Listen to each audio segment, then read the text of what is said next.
told my sister I'm not her mom, after our abusive mom manipulated her. Throwaway because my main account has my coding stuff on it. Quick backstory, my 34F parents had me pretty young and we struggled a lot growing up. Dad was away a lot for work and my mom started drinking and she was pretty abusive.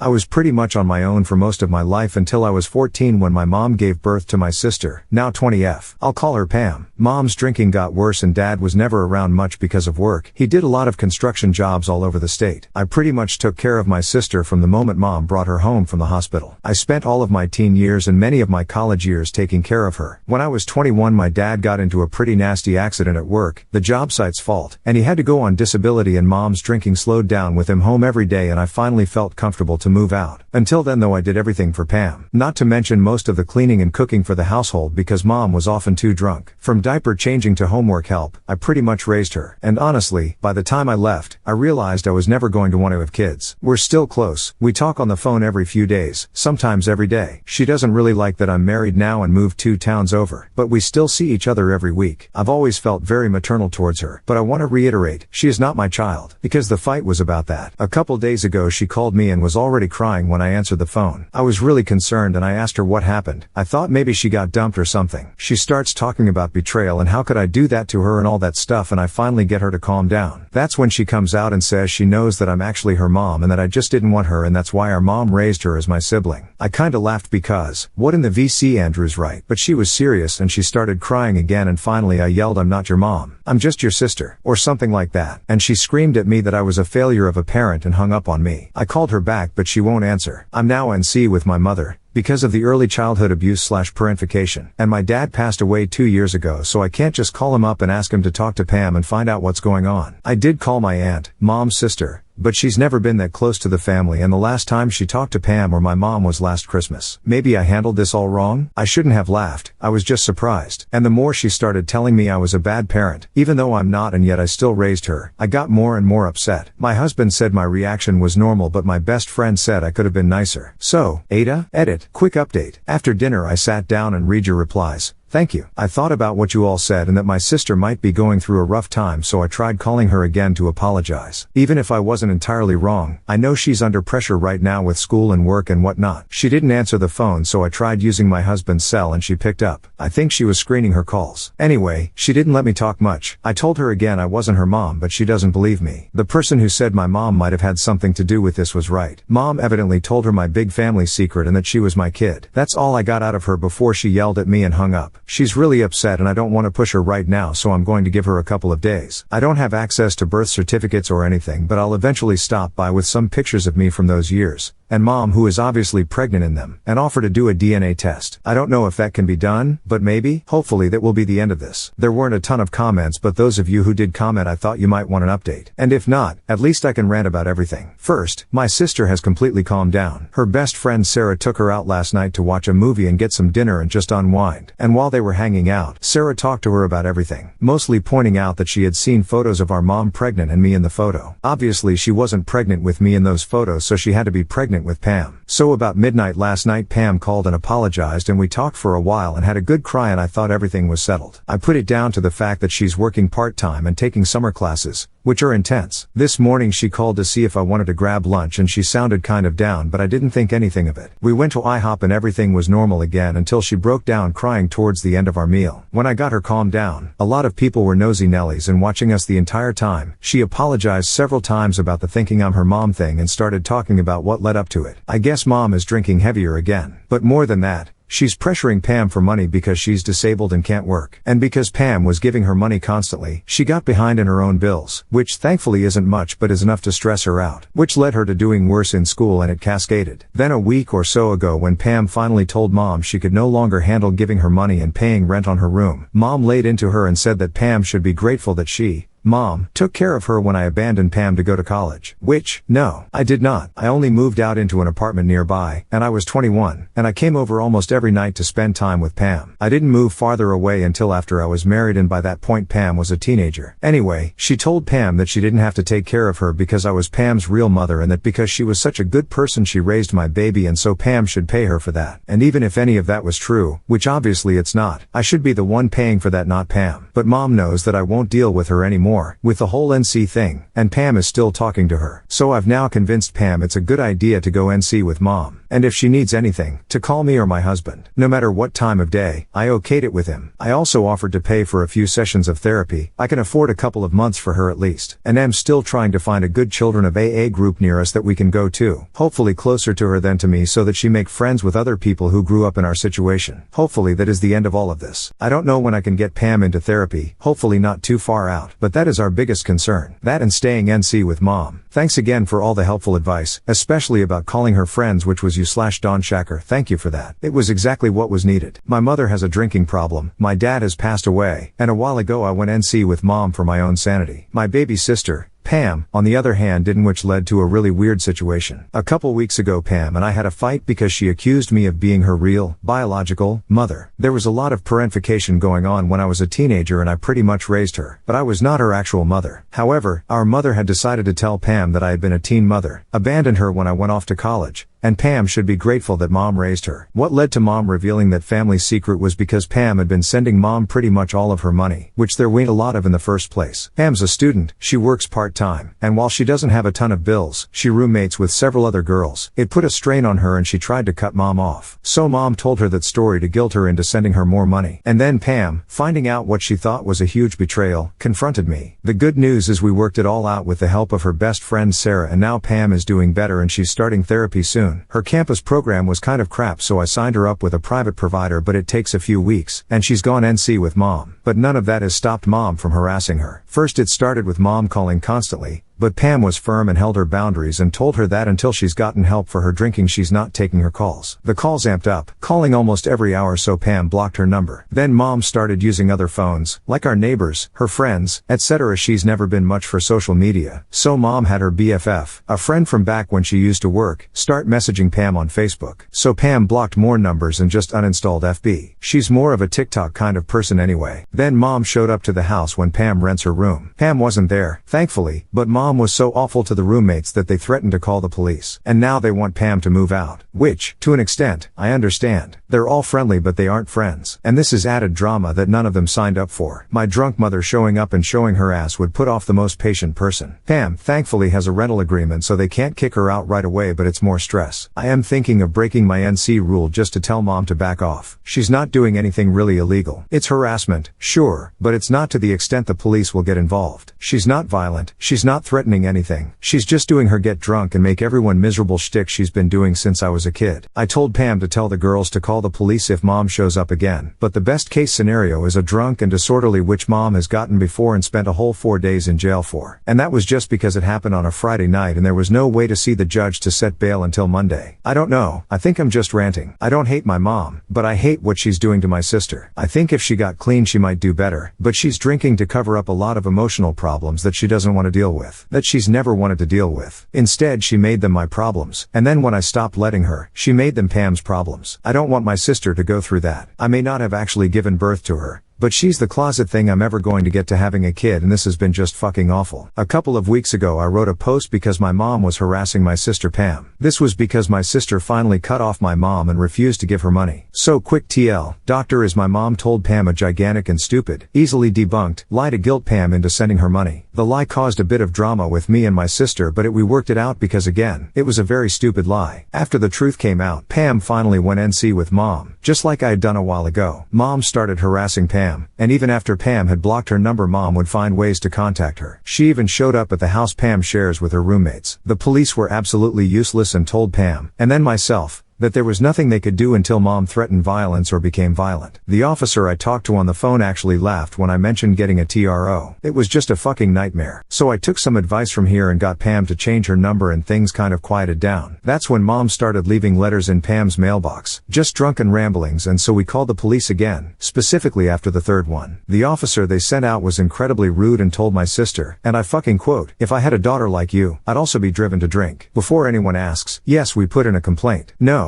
nothing happened. After that, my husband and I sat down, worked out some bills and contacted a lawyer. We don't know any personally, but I did have a coworker who got divorced last year, so I asked him for the number to the family law practice he hired. $150-ish later, I was able to send mom an official quit your shit letter. And for the past 3 days everything has been blissfully quiet. Then earlier tonight, which I guess technically is this morning, Sarah, my sister's best friend, called because Pam was too shaken up to talk. The police were at Sarah's house and my mom had been arrested. My husband and I hurried over, and by the time we got there the police had already left with Mom. Pam was still crying and having a panic attack. Sarah and Heather were trying to calm her down. I'm just so fucking angry thinking about it. The last time I saw Pam crying like that was when she had found out she was failing biology in 9th grade. She's a perfectionist, you know? I love her to death, but she's so scared of failing. I had come over and she was just sobbing over a stack of papers and miserable, and I don't know. I told myself she'd never cry again like that, but she did, and it was because of our mom, and I didn't stop it. Because Pam was too upset to talk. Sarah told us that they had been getting ready to go out for a late movie when my mom showed up. At first Pam told her to just go home. Then Mom started screaming at her and Pam sort of froze, and that's when Heather got involved and told my mom that she was going to call the police if she didn't leave. That seemed to work at first, and from what Sarah said, Mom kind of just wandered off down the street. Pam was shaken up, but it seemed to be over. Then they heard a loud crunching sort of noise from outside, and they looked, and Mom had driven over the neighbor's mailbox, which to be honest, I didn't notice when I pulled up, but it was flattened. Heather immediately called the police, but I guess so had the neighbors. Then Sarah called us. The police came. Mom refused to do a sobriety test and they hauled her off. The worst part is, I'm not entirely sure they would have actually arrested her if the neighbors hadn't called too. It's kind of a quiet neighborhood and the people directly next door seem to be in their 50s or so. Sarah said the husband came out to put in the complaint about the mailbox, and the police talked to them more than they talked to Pam, who was actually getting harassed. Because Pam was so shaken up, we brought her home with us. She thankfully passed out almost immediately, and then my husband fell asleep, but I can't sleep. I'm so angry. Mom could have hurt someone and the police have done absolutely nothing up to this point. I'm sure we'll have more options now that she's been arrested. Maybe we can even get a restraining order, but if they had just listened to me weeks ago when Mom first started harassing Pam, none of this might have happened tonight. Fuck her. Edited to add, because I forgot to mention, I live about an hour away from my sister. When Sarah called I had fallen asleep on the couch while my husband Ryan was playing video games. So by the time I got up, got dressed and drove over, nearly 2 hours had passed. Was pretty busy this weekend and didn't get to respond to any comments, so I thought I would respond to all of them and give a quick update. Contact the Postal Service about the letters. I have tried. The girl at the local office had no idea what I was talking about, but she sounded kind of young. I think I'll try calling back tomorrow and see if I get someone else. But thank you for the idea. Googling did not get me anywhere. The complaints page kinda sucks. A lot of information on fraud, less on harassing people. Get a doorbell cam. We have one. Or rather, the house that my sister was staying in had one. We have tons of footage of Mom being drunk and belligerent, but again, not actually threatening, so the police shrug and say, oh well, she's not there right now, is she? Actual quote. Contact City Council about the police issue that is on our Toto list after we get things settled down. That will probably be several months out though. To the attorney who said contact the DA, I have told Pam to do this. Because I'm not the one seeking out the restraining order, I have a feeling it would be more impactful if Pam did it. However, I have told Pam that I will go with her to talk to the DA. Right now I think she's still overwhelmed and just wants to settle in. Which leads me to our update. Pam has moved in with my husband and I. The moment my husband woke up after that awful night, he brought it up to me, which is why I love him. I wanted to bring it up to him, but we only have one small extra room and we've been using it as an office/game room for his board games, so I was afraid that he'd feel cramped. We brought it up to Pam and she seemed relieved. Her roommates are really nice girls, but again, they didn't sign up for this, and I think we can all tell they're tired of Mom's shit. So Sunday we moved her important stuff over and she's going to be staying here. Her bed and bigger things are still at the house, but she doesn't have to move it until September when her lease ends. She's having to sleep on a crappy pull-out couch, but I think she feels safer at the very least. Granted, she's upset because she had to quit her job, but I told her she can help around the house and will take care of her rent at the other house. I wouldn't have even brought up the helping around the house, but she heard me tell Ryan I'm going to have to put in a few more hours to cover the rent next month, and she started spiraling about being a burden. Which she is not. I'd work 80 hours a week if she's safe and happy. I don't care. As for Mom, Judge saw her this morning and bail was set. I think she's already paid and is waiting to get out, but I don't know for sure. Everything I hear about it is secondhand through friends of friends. I think our godmother bailed her out because I got a nasty email from her about letting Mom sit in jail. I'm not even entirely sure what she's been charged with. Honestly, I don't care. As long as she leaves us alone, I don't care. So that's it. Not very exciting, but that's actually a good thing. Sarah has been here almost every day to check on Pam. She brought her muffins this morning and it was good to see Pam smile. This has been so stressful for her. Hopefully in the next few weeks things will completely calm down and she'll get some much needed rest.